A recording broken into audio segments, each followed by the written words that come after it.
You will discuss porous media type equations with discontinuous coefficients.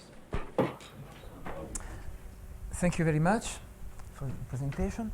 And I would like to thank very warmly the organizers, especially Professor Zdzislaw Brezniak for the organization of the semester, to have given me the possibility to be in this prestigious place. Of course, I would insist about this this fact because I am also the last speaker of the conference, and so before my talk, I can say that the conference was at the very high level. So I was I prefer to say this now. So, so I'm very glad to participate on this. So in fact, the topic is, as you can see, is between probability and PDEs, and with some connections and motivation in numerics, in some sense.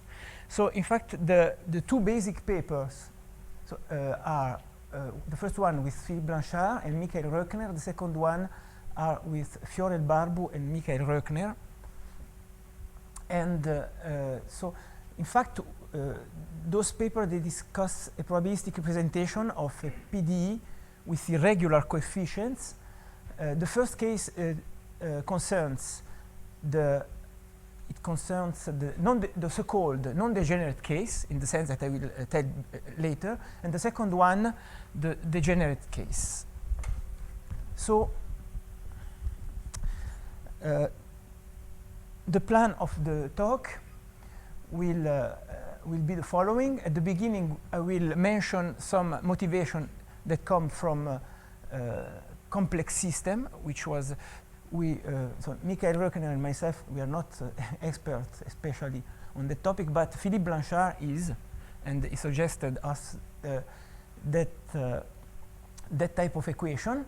Then I will mention the connection with the theory of SPDEs, even though a great part of the talk, a big part of the talk will concern a deterministic PDE. And later on, I will enter into the details about the probabilistic representation, so that the deterministic PDE is a sort of macroscopic model, and the probabilistic representation through a diffusion concerns a microscopic representation. And at the end, I will discuss some possible extension to SPDE and some small numerical simulations, which were performed with a student of mine, Nadia Bellaribi, and a person from numerical analysis, François Cuvelier. So in fact, as I said, so this type of problem was suggested to us by Philippe Blanchard, who is a physicist from Bielefeld, and in fact, he mentioned some theory of complex systems, which is called self-organized criticality. And in fact, the pattern idea is the evolution of a snow layer, in fact. But even though one has to think to the snow in a paradigmatic sense, in the sense that some people speak more about sand pile and so on, but one has not to think especially to snow or in that sense. But the paradigm is this one. So the snow layer is represented somewhere, and one fixes a critical value is C, and the idea is that in this phenomena is that the point of the layer which are above that threshold provocate an avalanche, and those which are below remain still. This is the first phenomenon. The second phenomenon, which superposes to it, is a phenomenon of regular phenomenon of snow falling on the system, and the system perturbed by a noise is what interests the people, in fact. And the literature concerning self-organized criticality comes back to several people. There is a book, Per Bach was the author, How Nature Works. The paper which inspired Philippe Blanchard and us is a paper of Bante Janosi, in which they consider discrete models in which the continuous the continuous analog is given by the equation which will appear later. They even discuss in a very empirical way the PDE, in fact. And there is also a recent work of which was parallel to us, of Barboux, Blanchard, Prato, and Röckner in that topic. So this, they consider some multiplicative noise. So, to the equation, but in finite domain. So the type of equation which appears naturally in the questions that we are discussing is of that type. dtu is equal a constant times Laplacian of a Heaviside function of u minus EC times u plus the noise that I was telling before with some initial condition. So as you see, the coefficient there is in fact discontinuous a priori. So you have EC and you have something like this. And of course, one has to give a meaning to this equation. And the noise a priori, in our point of view, is not necessarily, shouldn't be necessarily Gaussian. In the spirit of this talk, even in that direction, very few results are done for the moment. So these, but in the literature that I was mentioning, U appeared in an empirical way, a Gaussian noise, of course.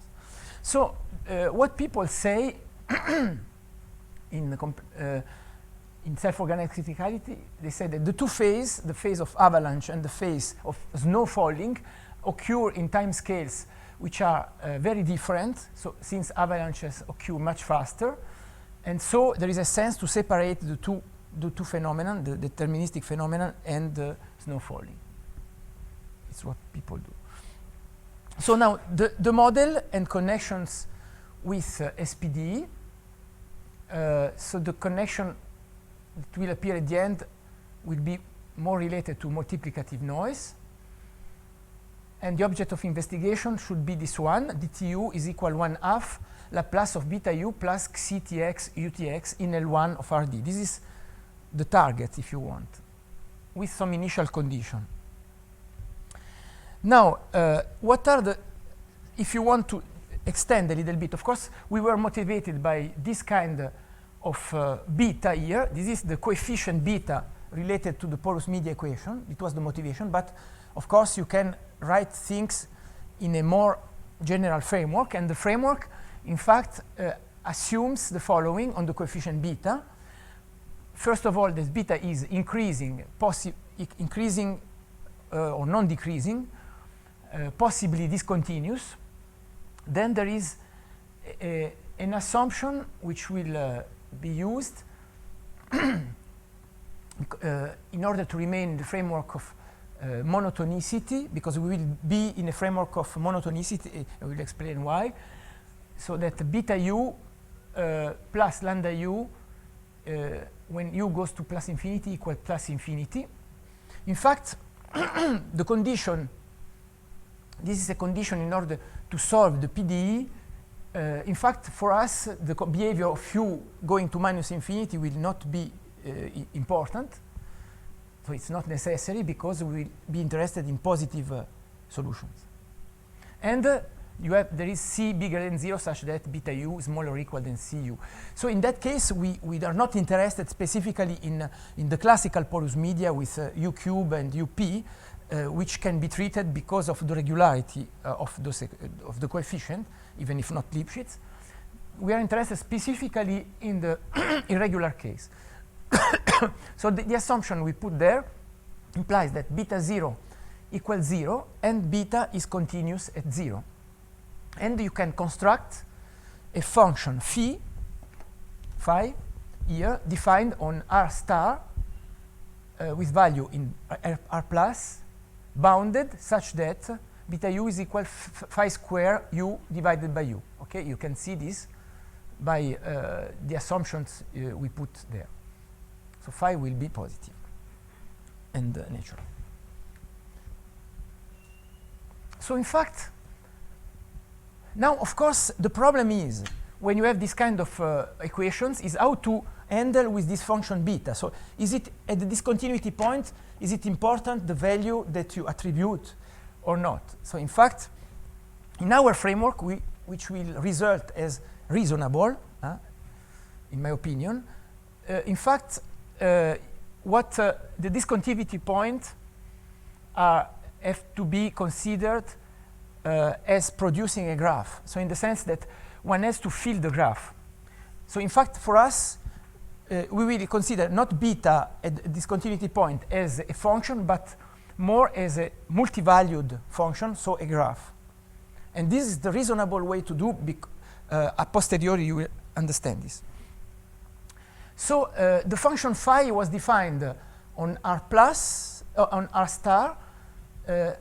In 0 is not defined a priori, you see, but you can define it as the lim inf and the segment lim inf lim sup phi of u in order to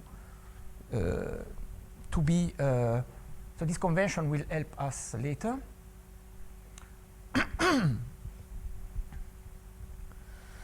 And so, for instance, if you consider a Heaviside function h of u minus ec, then beta of u is equal to h u minus ec, and sorry, there is a mistake, u times u, and the graph gives a segment at the discontinuity point u equal ec. So the noise in the spirit, in our spirit, should be white in time but regular in space. Now we concentrate in the almost all talk in the case where xi equals 0. So we are interested in the avalanche phase and in dimension d equal 1. Now you will understand the problems which arise in dimension bigger than 1. In fact, this talk in fact opens, in my opinion, several problems in many directions.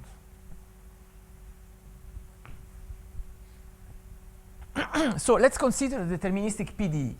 So a priori, we have an equation like this. Suppose for a moment that beta is single valued, so in the sense that beta is continuous. And you want to consider a PDE with evolution in L1. So there was a question of Professor Sritaran some days ago about this. So here we are in a L1 of R framework.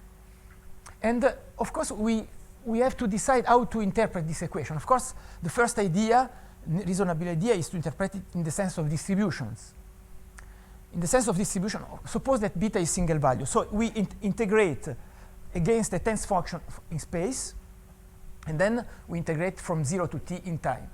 And the equation, at least in this case, is you can at least state the problem like this. Integral of r phi y uty, we integrate initial condition, and here the test function inherits of the second derivative. So now there is a proposition, in fact, which says that we state a proposition that if you have u0 in L1 intersection L infinity, you can very often modify this in some particular case, but in the most general framework, you can say that if you have an integrable and essentially bounded function, then there is a unique solution in the sense of distribution of this equation. This, in fact, this is almost contained in the classical papers of the 70s and beginning of the 80s of Bendilan, Crandall, Bresis, and so on. But one has to reread carefully this paper and readjust some, put some order in the results, but you can see this. Now, if now you suppose now that you are in the discontinuous case. So what is the reasonable interpretation there in the discontinuous case? If you want to remain in the framework of distributions, in fact, you have to pay attention in the interpretation of beta of u. Beta of u, you have to give it a good meaning. So, at least, I don't know, a priori you have no idea how to interpret this, but a posteriori, the wealth statement of your problem, of your equation, allows you to give the good interpretation of beta of u. Because the theorem that we state is that if you have u0 as before, there exists a unique solution in the sense of distribution, which is bounded essentially and integrable on the 0t cross r of this. I put it a sign of belongings. So I am in a multivariate framework. And what does it mean, this? The meaning is that there is a couple u and eta u in the same space as there, such that the distributional sense of before is the same, just that instead of writing beta u, you write eta u. And eta u is a function which belongs on beta u tx for dtx almost everywhere. And so, in fact, this theorem is a theorem, it's a well-posed equation. And so it selects, in fact, a function eta u there, and this function is unique, in fact. So this says that the good way to interpret this problem is that the function eta u is naturally selected by the equation.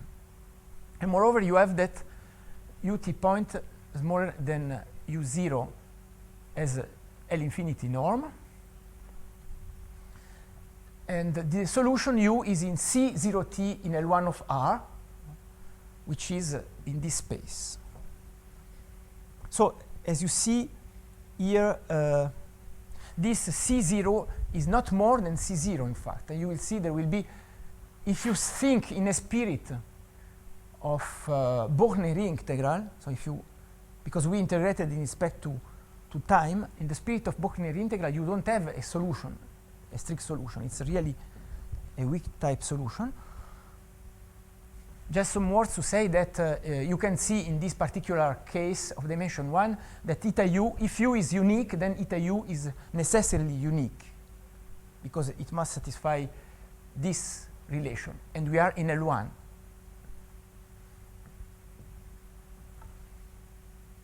Okay, so now what are, so as I said, if beta is continuous, then we can take eta u as x equal beta u of Sx. This is clear.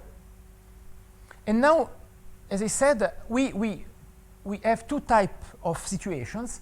The situation when beta is non-degenerate, what we call non-degenerate, and beta degenerate. So we define this in the following way. For us, beta degenerate, it means that phi, our function phi, which is essentially the square root of beta u divided by u, if phi is bigger or equal than C0, bigger than 0, then we say, on each compact, in fact, we say that beta is non-degenerate. And the notion of degenerate appears when the limit, when u goes to 0 plus, of phi of u equals 0. So in fact, there is a gap between the two that we are not able to fill for the moment. So, but for us, degenerate is this, non-degenerate is this. And the result applies in, if you come back to our example here, if you are in the Heaviside case, you are in a degenerate situation. AC is strictly bigger than 0. And if you want to get something non-degenerate, you have to add some epsilon, some constant epsilon. So now I come back a little bit to, because I didn't know exactly which kind of person were in the audience, so I wanted to just to make some more recall about the theory of monotone operators and accretive operators. So in fact, because this it intervenes in a very important way in our framework. So if you have a Banach space E, a multi-valued map. So we work with multi-valued maps, as you have understood. So A is defined. Formally speaking, people write with value in E, but one has to consider subsets of E. But a multi-valued map E from dA in E with value in E is said to be accretive if for any lambda bigger than 0, then the map E plus lambda minus 1, which is defined from the range of E plus lambda A in E, is a contraction, and in particular, it's a single value. This is one of the notion which are very important and allow to study, in fact, evolution problems in a Banach space E. So in fact, as you are noticing, we are working with a general Banach space because we have L1. Now,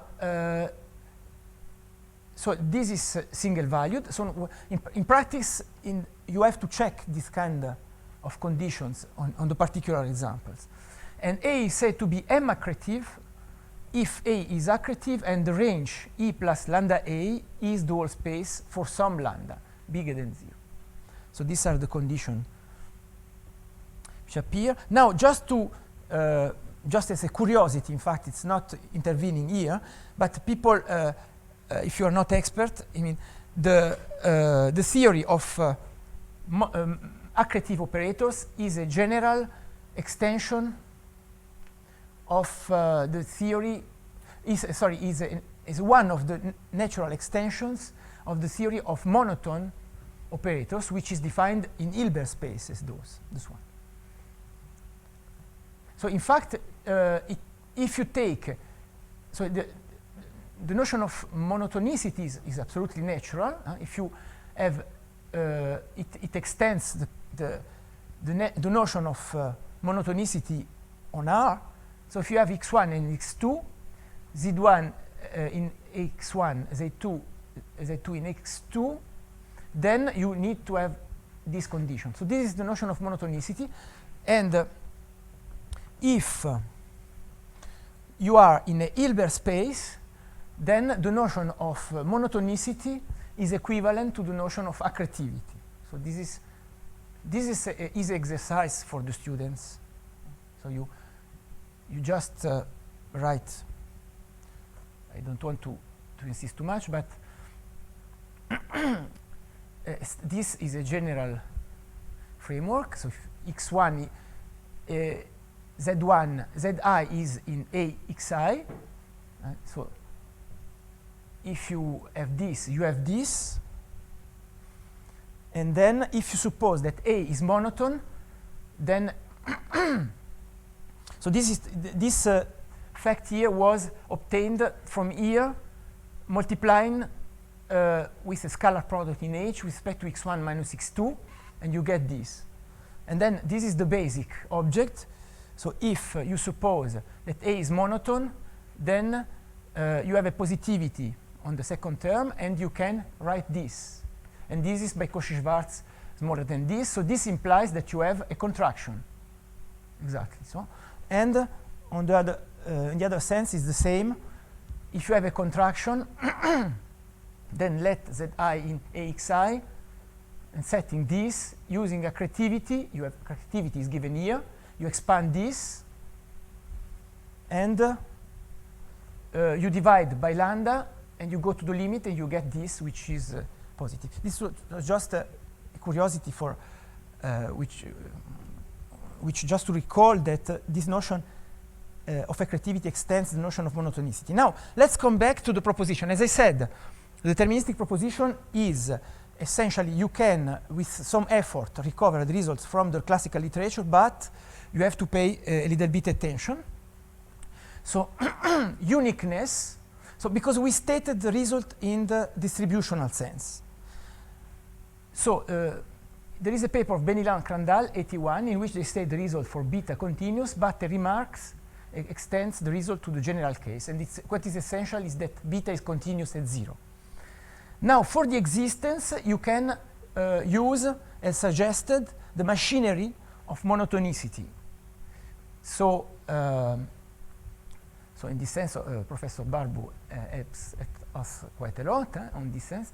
It's a great expert on this. And using the theory of linear semigroup, you can consider the problem as an evolution problem on E. But for this, you have to check that the multivalued map defined like this is M-accretive. And this is a difficulty.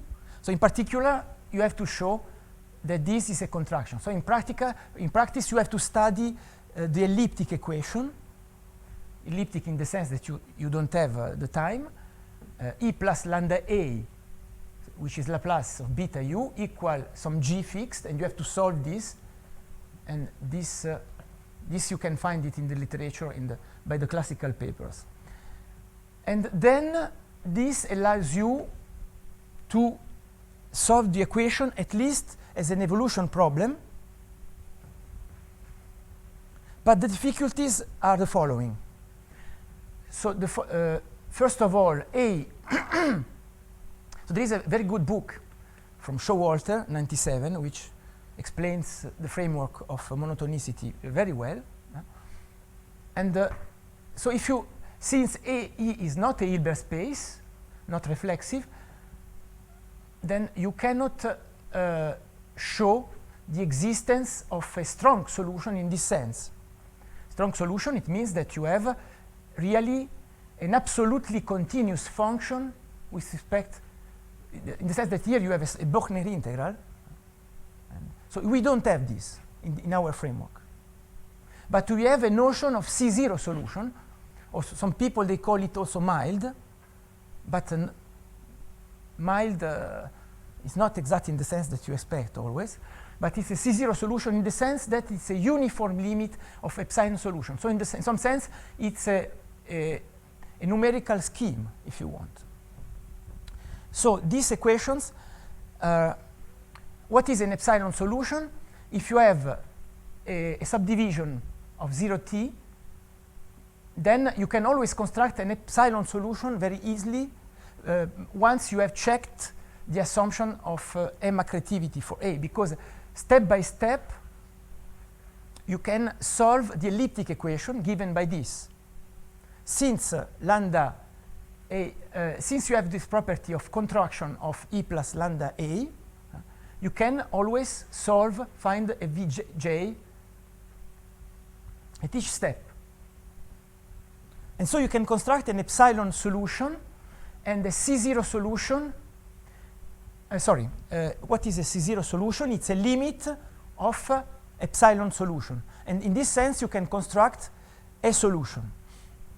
But the third step to do is that your object fits, it's really a solution in the sense of distribution. This is, again, some work to do in this sense. But OK, one can do it. You have to pay attention to the problem of multivalued and so on. But it works. Now, for our representation theorem, we used, in fact, we had to establish, this is maybe one of the most difficult point of the first paper, the one about non-degenerate, so that we had to study some associated linear PDE of Kolmogorov type, in fact. This was for us a challenge, and because I tried to ask to several people at some moment, and I didn't know if this problem was easy or difficult. But finally, I think it has an interest in itself. I don't think it's that easy. So now we consider the space of all signed measure on R, with total M plus the subset of all non-negative finite measure, and I consider a function which is, in fact, non-negative, bounded, and Borel. Non-negative, bounded, and Borel. That's it. But non-homogeneous. Okay. And now we are looking, in fact, on solutions, on uniqueness of this problem. Sorry. So you have dtz equal second derivative az with some initial condition, which is, let's say, a positive finite measure. So do you have uniqueness or not here? A priori, okay, you could ask, you could be satisfied if A is non-degenerate, but even in the degenerate case, do you have uniqueness or not? This was the question, supposing that two given solutions, they are continuous with respect to the weak topology of finite measures. So do you have existence or not? So in fact, we could find a framework of well-posedness that I will give you later. So in fact, but the framework of well-posedness was this one. So we needed a supplementary assumption. The assumption is that given Z1 and Z2, the difference belongs to L2k of t cross R for every k bigger than 0. This was this assumption. So in some sense, I find this result, I don't know you, but myself I find relatively interesting because it doesn't suppose a priori the non-degeneracy. So a priori, it's a result in a possibly degenerate case. But this is what we were able to do. And the proof is delicate. Now, this will be a tool, an important tool later. So now, again, this is, again, I didn't know what if I had many students, few students and so on. So I just wanted to drive the attention on some results which are very well known about stochastic differential equations, but they don't appear all the time for everybody. So in the previous talk of Enrico Priola, there was a lot of discussion about pathwise uniqueness. So we are not in a framework of pathwise uniqueness, but more in the sense of uniqueness in law and weak existence. So just a priori, now let's forget the problem of nonlinearity of before and consider just SDE driven by two coefficients A and B. And you know that there are several notions. There is a notion of strong existence, pathways uniqueness, weak existence or existence in law, weak uniqueness or uniqueness in law. So in the sense that in this sense you construct a posteriori the probability space and the Brownian motion and the filtration and so on, and here it's given in advance. So now just of course if you have A and B Lipschitz, you have strong existence and pathways uniqueness.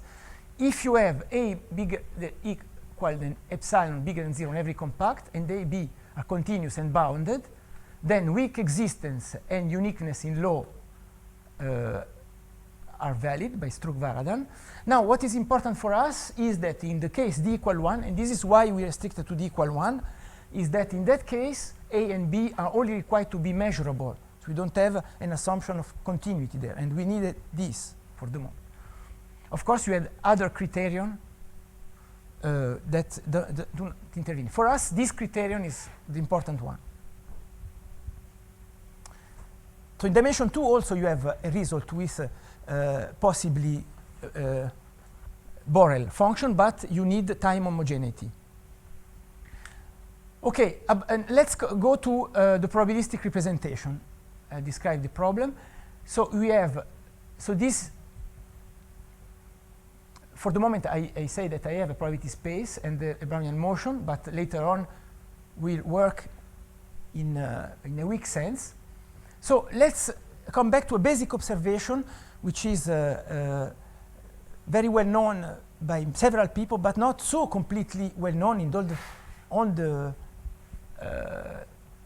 the people who do stochastic analysis, even if it's a classical observation. Of course, Professor Kurz will know very well this. No, I'm not joking. It's really true. Because there are relations with his talk, I will tell you later. So let's take U0 in L1, and for the moment we consider phi to be single valued. Now we consider this stochastic differential equation in which the coefficients depend on the law of y. So the observation, which is an exercise for the students, is that if you have a weak existence of this SDE, so you have yt is equal to this and the low density is equal ut, then U provides a solution in the sense of distribution to the PDE. So this is, I will give some references later. For the moment, just look at this. So of course the idea is just to apply Ito formula. So you take phi in C0 infinity, you apply Ito formula, and then you take expectation, and you get immediately this term, phi square of u s y u, which is beta, in fact.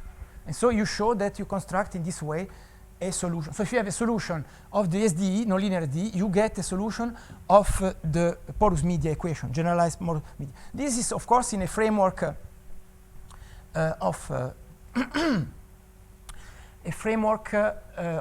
single-valued, but you can translate it in a framework of multi-valued. In that case, your coefficient phi is not a function, it's a sort of selection u which belongs in phi. But okay, a priori, so as a side effect, this would give positivity at any time if the solution is positive, initial condition, conservation of the mass. Okay, and as I said, you can translate it in the multi-value framework. It's on the paper that you can download. I will not do it immediately here, just some remark at the end. The basic literature, of course, the idea here come back to McKean, 66, 67, if the coefficients are smooth. Then there were papers of Snitman, 83, 89, for when the nonlinearity is in the first order. Benachou, Chassin, Wanette, Valois, 96, for this kind of this, and many, many other papers, Jourdain, Léard, and so on. And okay, this is just to see a little bit the way it evolves. There are also papers with evolutions not in the density, space of density, but space of distribution function. Okay.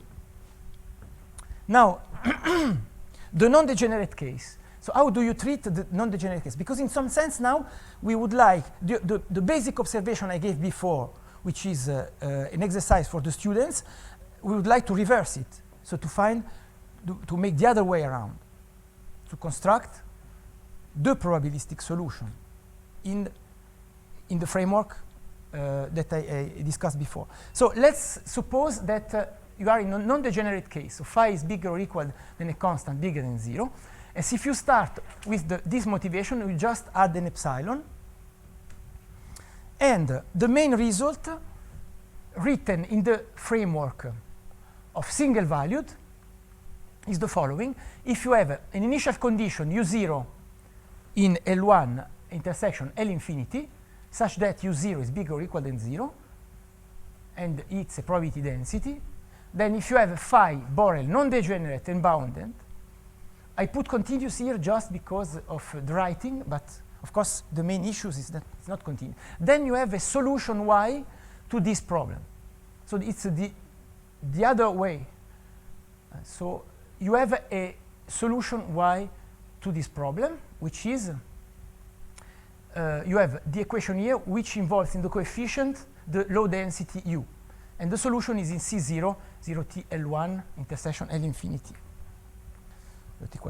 So in the non-continuous case, just to see, the proofs are complicated, but the statement is this one. In fact, there is a process y such that there exists chi in L1 intersection L infinity. Chi plays the role of phi in the sense that chi tx belongs to phi utx dt dx almost everywhere.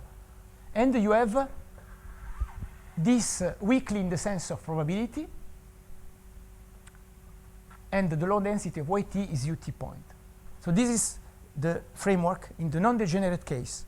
You have existence and uniqueness for the nonlinear SDE. These kind of things are called sometimes nonlinear SDEs.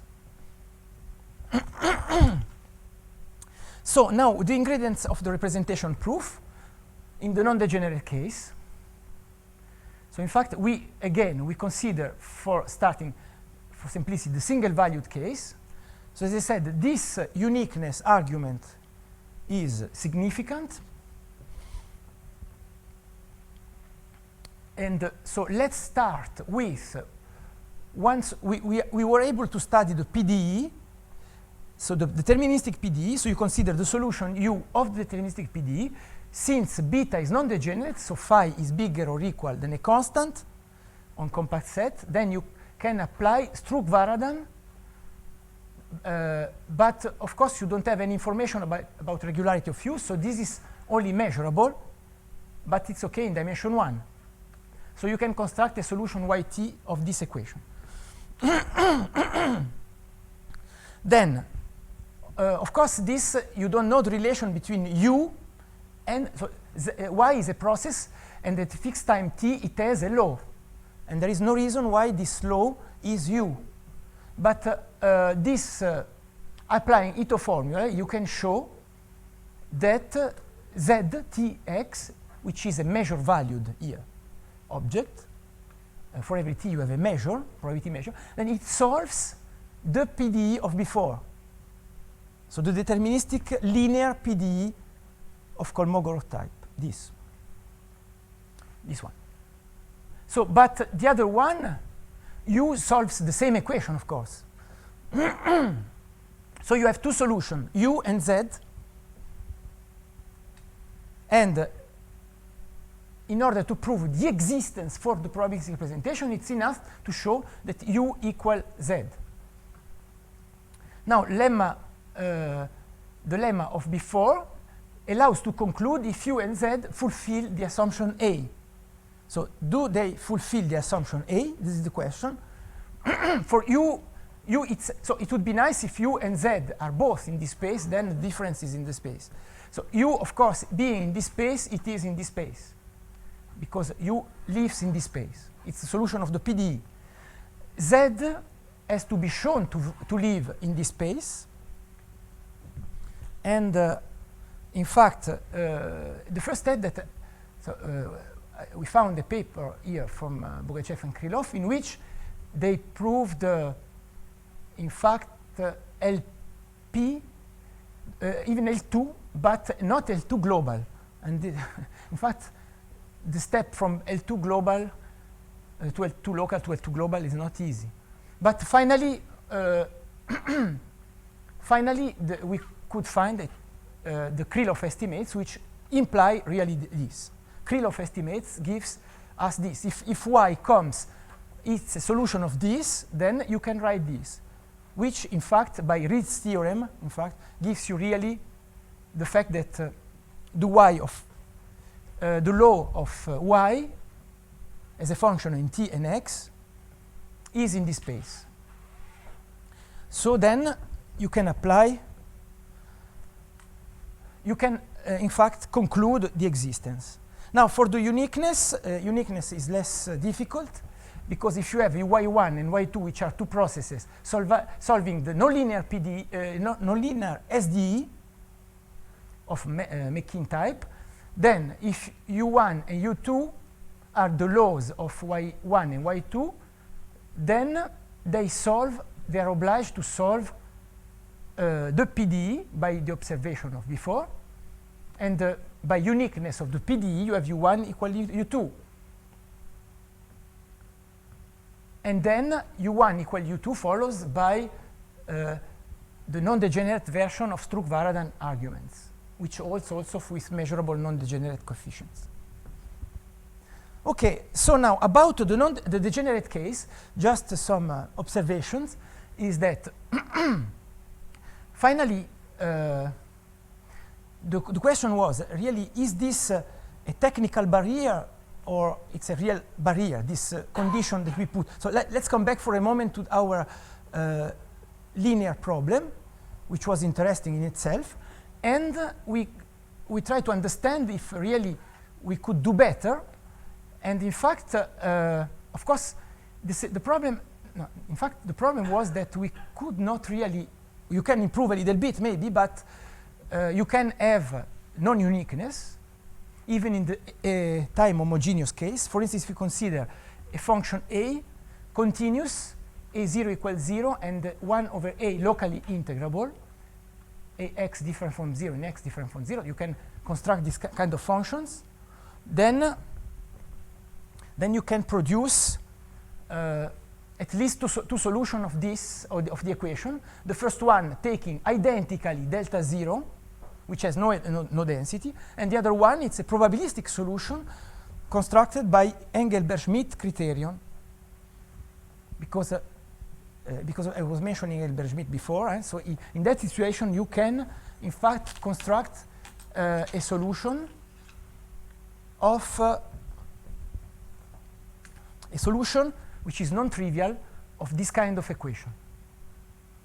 And in that case, the law zt point of zt solves again 15. So in fact, you have non-uniqueness for this equation. Of course, you are in a situation in which the solution had no density. So you could ask what is the when until when which point you have uniqueness. Now, for the degenerate case, Fiorel, Barbo, and Röcken were the co-author for this part. So in fact, of course, the first idea is very simple because I suggested it myself. I said you put an epsilon, you go to the non-degeneracy, you solve the problem, and you try to go to the limit. Okay, but in fact, it's not that easy, and it was the object of the second paper, which is a long paper, longer than the first one, and it's not easy because, of course, you can prove tightness of the laws immediately, but so you can show the existence of a weak limit, but in order to show that the limit at the end solves the equation, it's another story. And we could do this in a framework under these two conditions. The first condition, one of these two. No, sorry, no, this is one of the two conditions. So this is one condition on which we are able to solve the problem. So if coefficient beta is 0 until some value is c, which could be this, and then it's strictly increasing with possible jumps. This was one framework, and we call it strictly increasing after some 0. It was, and in that case, of course, this case is in that framework, and you can, in that case, solve the problem for every initial condition in L1 intersection L infinity. You can solve the stochastic differential equation, at least at the existence level. And finally, we found another type of condition. That if you suppose that U0 is locally of bounded variation, then again, you can solve the problem. So these are two types of conditions. So if beta is degenerate and one of the two previous assumptions is verified, so either local bounded variation for U0 and no other condition on beta, or beta strictly increasing after some 0, but no condition on U0. Then in that case, you can show the existence of the probabilistic representation in this sense. So you can, with this type of function hypothesis, go to the limit, control the limit. Yes, and so this, unfortunately, it concerns the existence theorem, and we were not able to prove uniqueness in that framework. We don't know if there is uniqueness. Maybe there is no uniqueness, and you select some particular solution. These are all type of interesting questions, as I said. So the idea was to add an epsilon, consider tightness, getting a subsequence, and then in order to go to the limit, we needed, in fact, to make some analysis of the solution of the PDE. So why I explained that there were two conditions. In fact, you can show that under the condition. Now, you can always show that given a solution U, beta of ut point, I put the quotation mark because, in fact, it's eta u, it's the section. This is always in H1, and so in dimension 1, it means it's continuous. If U0 is locally of bounded variation, then ut point is locally of bounded variation, this lemma that you can establish, that we did. And then in that case, you can show, by dividing this and this, essentially, you can show that this is almost everywhere continuous. Because this is continuous, and this is almost everywhere continuous, and this will be almost everywhere continuous. Exactly.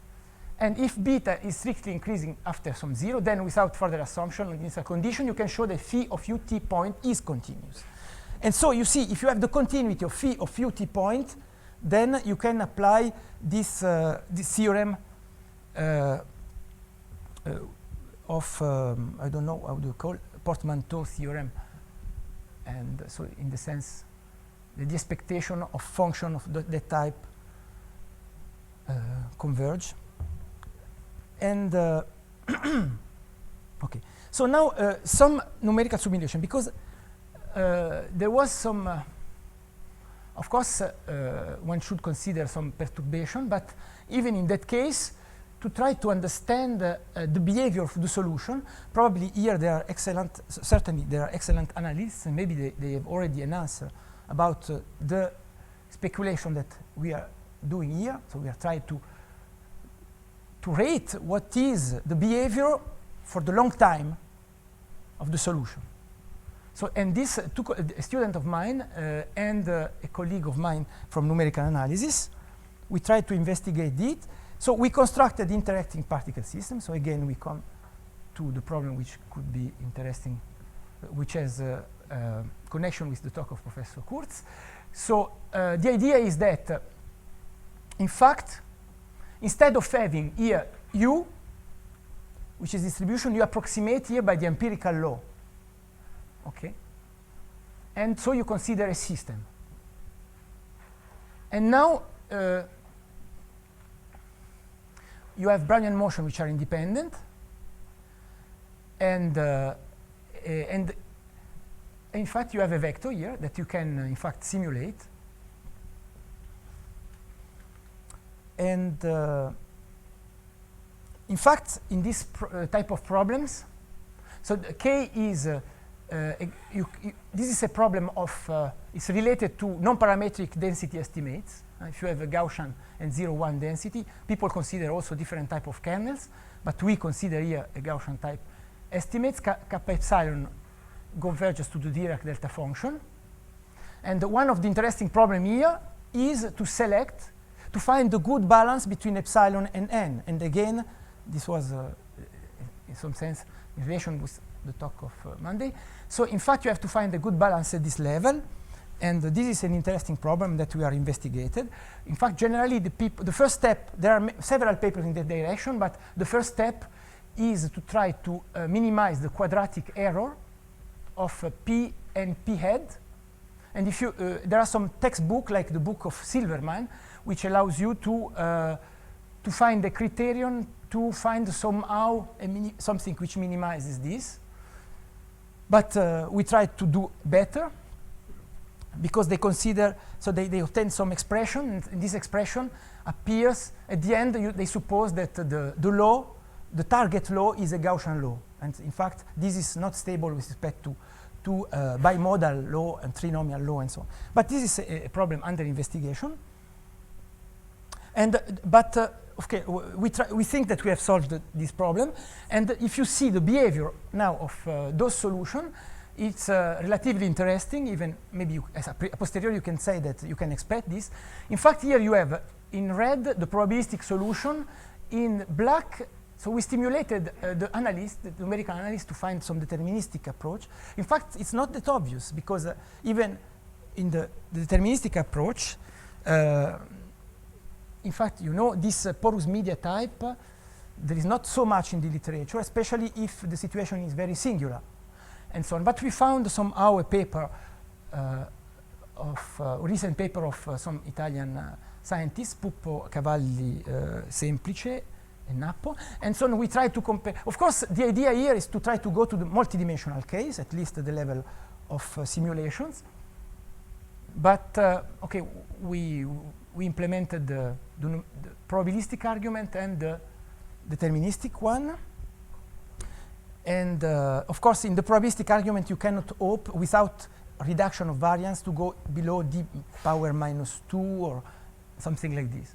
But you see, let's imagine that just to see the behavior beside this, if you start with something like this, a bimodal law like this, then if you put a critical value 0,2, we are always on this in this case.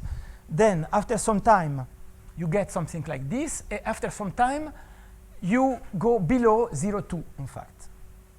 Below, or I mean, you enter in this set.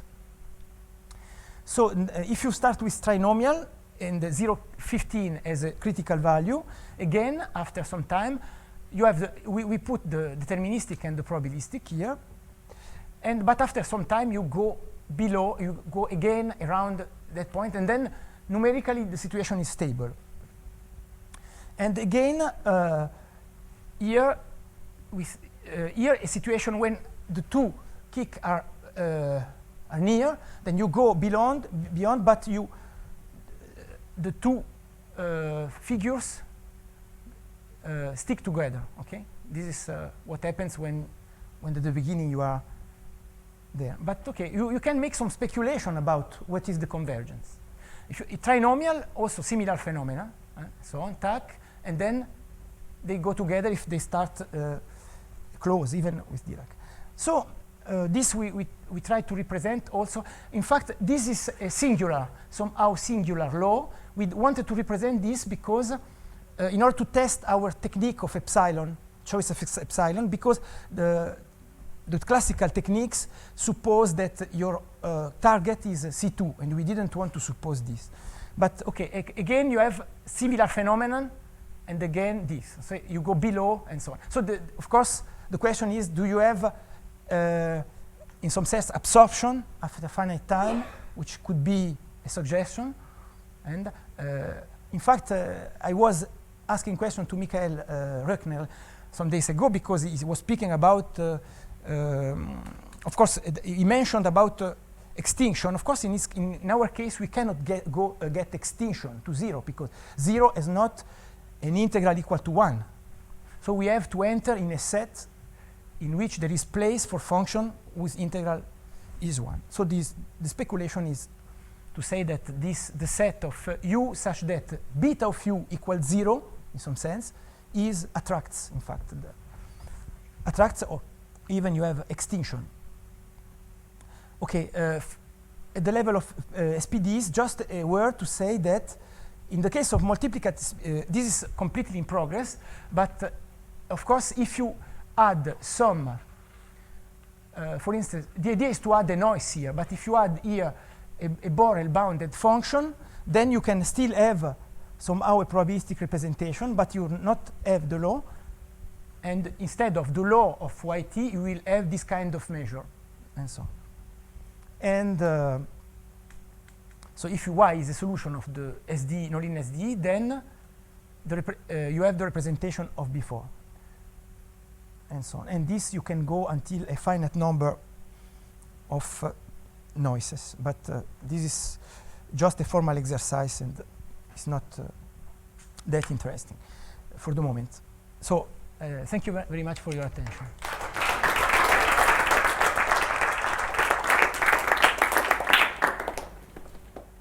Questions?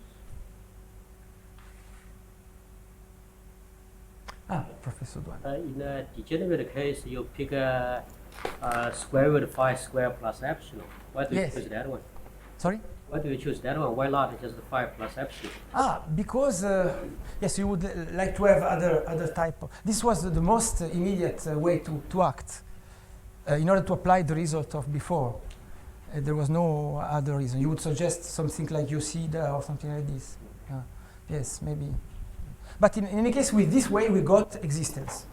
And for uniqueness is another story. Sorry. In physical literature, there's plenty of examples when the solution is not unique of such equation. It's absolutely a commonplace. And usually, and very often, physical solution is possible to select by the extreme of entropy principle. You're speaking like about the example, when DSD. we compare delta function and some meaningful. There will be continuous of solutions for this, and the correct solution any physicist will select will be extreme point of entropy. What you can know of this about? Okay, so you suggest that in the degenerate case, the SDE is generally not uniqueness, and in fact, one has to select. Yes. And usually, what novel physicist will do, he will select from all the. Exactly, this was the intuition we had in some sense. It's the one that you select, going letting epsilon goes to 0 in some sense. But of course, it's very interesting. What can be proved? No, for the moment, we don't have any result about it. It's just an intuition. But thank you. Questions? If not, let's thanks. Thank you very much.